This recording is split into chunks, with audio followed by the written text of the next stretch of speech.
ఆ central board వాడు ఈ మనిషిని నాకు అప్పచెప్పండి అని అడిగితే రాష్ట్రాన్ని వేడుకుంటే, అయ్యా మేము కడపలో లాండ్ ఆర్డర్ ని మేము కాపాడలేము, మేము విశ్వభారతి హాస్పిటల్ లోపలికి మేము పోలేము, గేట్ల కాడ ఎండాకాలంలో కూలర్లు పెట్టుకుని షామ్యాన్ వేసుకుని కూర్చున్న వాళ్ళ వీధి రౌడీలను దాటి సిబిఐ వారిని స్టేట్ పోలీసులు లోపలికి తీసుకుని వెళ్ళి నోటీస్ ఇవ్వలేని దౌర్భాగ్య పరిస్థితి గత ప్రభుత్వంలో ప్రజాస్వామ్య వ్యవస్థ అండి.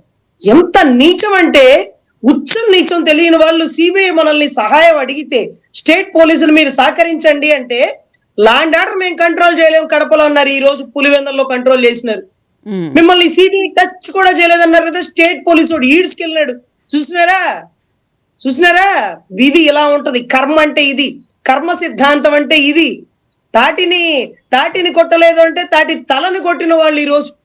సో దయచేసి చదువుకున్నటువంటి పోలీస్ వ్యవస్థ అయినా లేకపోతే రెవెన్యూ వ్యవస్థలకైనా వాటికి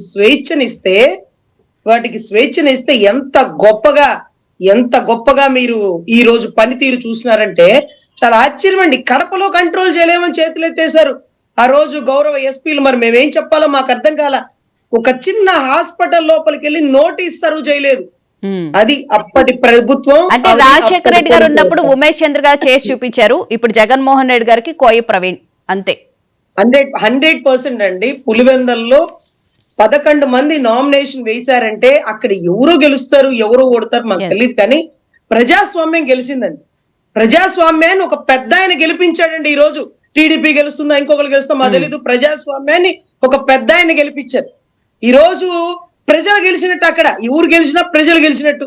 సో ఆ ఎవరు గెలుస్తున్నారు అనేది గౌరవ జగన్ రెడ్డి గారు పాపం ఆయన కన్నీటి పర్యంతంతో ఆడవాళ్ళు గనక సుప్పనాది శాపనార్థాలు పెడుతున్నట్టుగా ఈ మాదిరిగా ఆడవాళ్ళే